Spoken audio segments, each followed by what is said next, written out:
பாரு, நீ வெளிய இருந்து பார்த்து பேசாத. நான் என்ன கஷ்டப்படுறேன்னு எனக்கு மட்டும்தான் தெரியும். வாழ வேண்டிய வயசுல இறக்குறதுன்றதுலாம் ஏற்றுக்கொள்ள முடியாத விஷயம். 48 வயசுலாம் ஒரு வயசா? இந்த வயசுல இறந்தாலுமே சோகம் தான். அதுவும் புத்திர சோகங்கிறது கொடுமையிலும் கொடுமை. இவனுக்கு தந்தை இறுதி சடங்கு செய்யறதுங்கிறது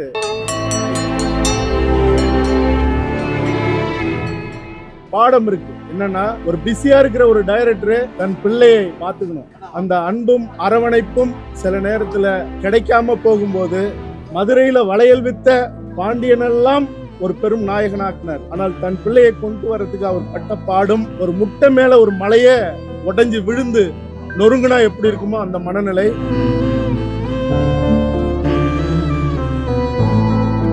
நிறைய இடங்கள்ல நான் மனோஜ் நினைச்சிருவாங்க முடியெல்லாம் இருக்கிறப்போ. ஸோ அதை சொல்லி கிண்டல் பண்ணிட்டே இருப்பாரு.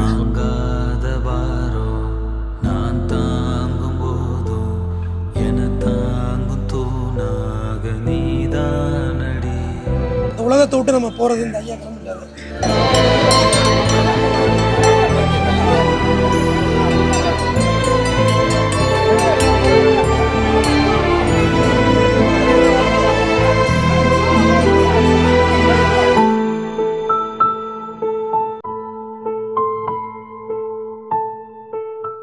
ரொம்ப ரொம்ப கஷ்டமா இருக்கு, வேதனையா இருக்குங்க. இதை எப்படிங்க சொல்ல முடியும்? ஒரு வாழ வேண்டிய வயசுல இறக்குறதுன்றதுலாம் ஏற்றுக்கொள்ள முடியாத விஷயம். இதன் மூலியம் என்ன சொல்லணும்னா, எல்லாருமே தன்னுடைய மனசையும் உடம்பையும் ஆரோக்கியமா வச்சுக்க வேண்டியது நம்ம கடமை. அதுக்கப்புறம் பணம் சம்பாதிக்கலாம், புகழ், வெற்றி எல்லாமே. சுவர் இல்லாமல் சித்திரம் வரைய முடியாது. திரும்ப திரும்ப எல்லா இந்த மாதிரி ஒரு டெத்து வீட்லையும் நான் இதை தான் வலியுறுத்துறேன். நம்ம மனித பிறப்பு என்பது மிகப்பெரிய மானுட பிறப்பு. ஒரு வயசாகி இறக்குற வரைக்கும் பாதுகாப்பாக வச்சுக்க வேண்டியது நம்மளுடைய கடமை. நம்மளை நம்பி குடும்பம் இருக்குது. இப்படி மாதிரி இடையில போனால் இது வார்த்தைகளே கிடையாது. அதனால் அந்த குடும்பத்துக்கு நாங்கள் எப்போவுமே ஆதரவாக இருப்போம்.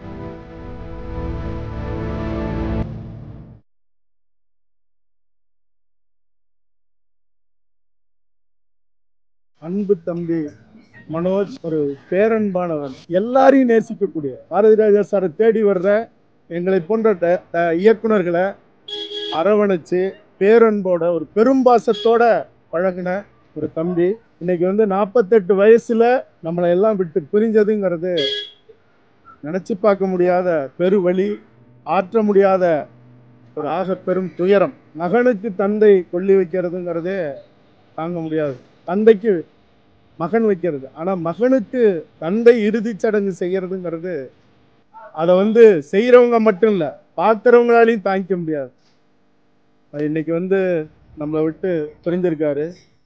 ஒரே ஒரு விடயம் என்னன்னா, இது ஒரு வகையான பாடமாக, உச்ச நட்சத்திரமாக இருந்தாலும், படைப்பாளியாக இருந்தாலும், இயக்குனராக இருந்தாலும் இதில் ஒரு பாடம் இருக்கு. என்னன்னா, ஒரு பிஸியா இருக்கிற ஒரு டைரக்டர் தன் பிள்ளைகளை பார்த்துக்கணும்.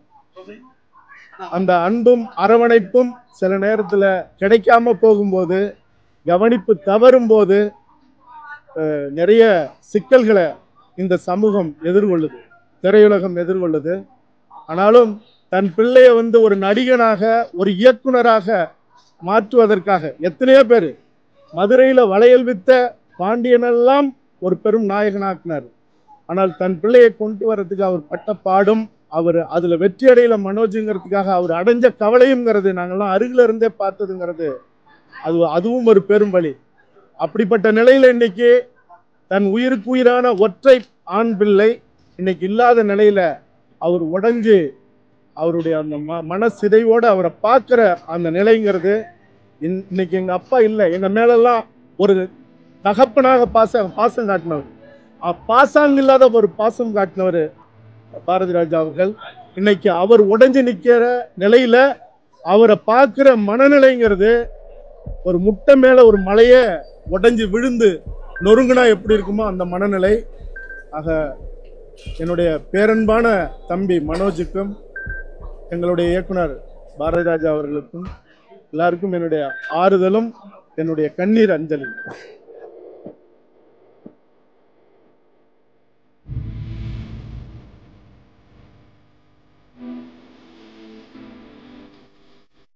இந்த காலத்துல யாருக்கு எப்போ வருதுன்னே தெரியலங்க. 48 வயசுலாம் ஒரு வயசா? ரொம்ப ஆக்டிவானவர், நிறைய பேசுவோம். நிறைய இடங்கள்ல நான் மனோஜ் நினைச்சிருவாங்க முடியெல்லாம் இருக்கிறப்போ. ஸோ அதை சொல்லி கிண்டல் பண்ணிகிட்டே இருப்பார். ரொம்ப எவ்வளோ வருஷம் இன்னைக்கு 40 30 வருஷத்துக்கு மேலே, அவங்களாம் சின்ன குழந்தை. நாங்கள் கொடிப்படத்தில் நான் பாரதிராஜ் சார் நடிக்கிறோம். மனசு கேட்க மாட்டேங்குது. எல்லாம் இந்த லைஃப் ஸ்டைல் அப்படி இருக்கா என்னன்னு தெரியல. ரொம்ப கண்ட்ரோல்டு. மக்களுக்கு என்ன சொல்ல விரும்புறீங்க? மக்களுக்கு என்ன சொல்ல விரும்புகிறேன், எப்போ வேணால் எது வேணால் யாருக்கு வேணால் ஆகும். ஸோ இருக்கிற வரைக்கும் எல்லாம் சந்தோஷமாக இருங்க, அதையும் நோகடிக்காமல் இருங்க. இல்லை எல்லாருமே ஹெல்த்தை கவனிக்காமல் பணம் ஓடிட்டு இருக்காங்க இல்லையா இந்த காலத்தில்? அது என்னையா பண்ண முடியும்? என்ன பண்ண முடியும் சொல்லுங்கள். இப்போ நீங்கள் வந்து நிற்கிறீங்க, எப்போ வந்தீங்க நீங்கள்? இப்போ நாங்கள்லாம் எதுக்கு வரோம்? ஏன்னா அவ்வளோ ஒரு இது அவர் பஞ்ச நஞ்சம் இல்லை, அன்பு தான். பாரதிராஜா சார் ஆகட்டும், இல்லை மனோஜ் ஆகட்டும், இல்லை அவங்க மாமாவாகட்டும், மனோஜ்குமார் அவங்க மாமா, எல்லாமே எல்லாரும் பழக்கம்.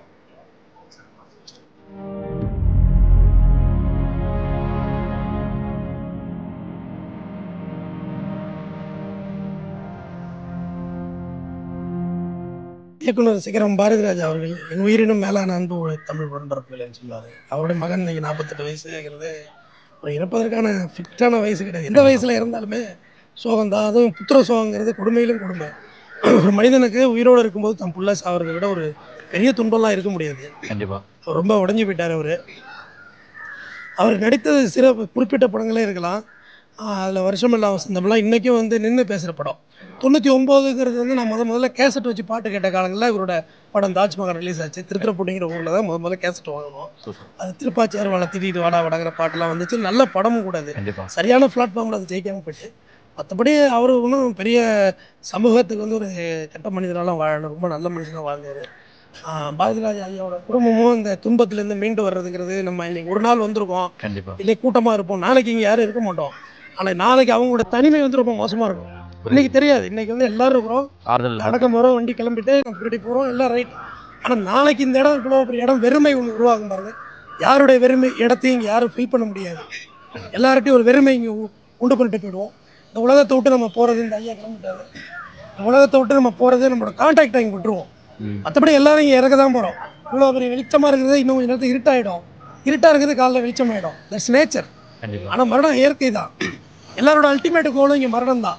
ஆனால் இங்கே நம்ம பெருசாக சாதிச்சதா நம்ம வாழ்ந்ததா நினச்சிட்டோம், அதெல்லாம் கிடையாது. இதில் வந்து பார்த்தீங்கன்னா அவர் ஹெல்த்தை அவர் ஒழுங்காக கவனிக்காமல் இருந்ததுனால தான் இந்த மாதிரி இருக்குன்றாங்களே. நீங்கள் என்ன சொல்ல? நிறைய பேர் பணம்னு சுற்றிட்டு இருக்காங்க, ஹெல்த்தை கவனிக்காமல். அவங்களுக்குலாம் என்ன சொல்கிறீங்க?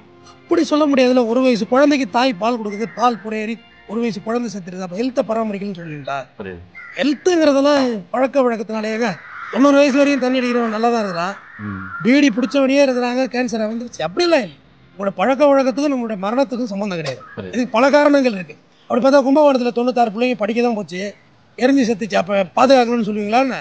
இல்லை பன்னெண்டு முறை பிள்ளைங்களாம் செத்துருன்னு சொல்ல முடியுமா? அதெல்லாம் கிடையாது.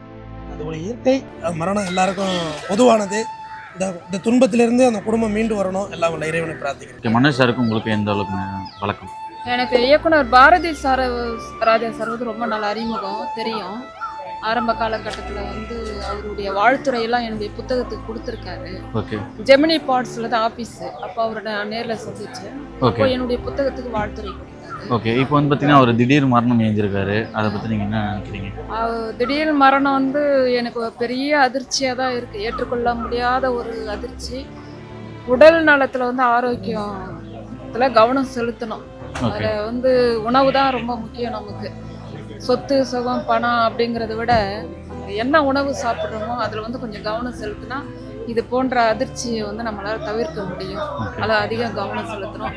ஒரு பெரிய இயக்குனராக வரணுன்ற ஆசை அவருக்கு நிறைய இருந்திருக்கு. அது அவர் கடைசி வரைக்கும் அப்படி இயக்குனராக ஆக முடியாமல் இருந்தார். அதை பற்றி ஏதாவது சொல்லி ஃபீல் பண்ணியிருக்காரா? ஆனால் அவருடைய ஆர்வம்லாம் எங்களுக்கு நல்லாவே தெரியும். ஃபீல் பண்ணியிருக்காருன்னா நிறைய பண்ணியிருக்கலாம். இன்னும் இருந்தால் இன்னும் நிறைய கவனம் செலுத்தியிருக்கலாம்.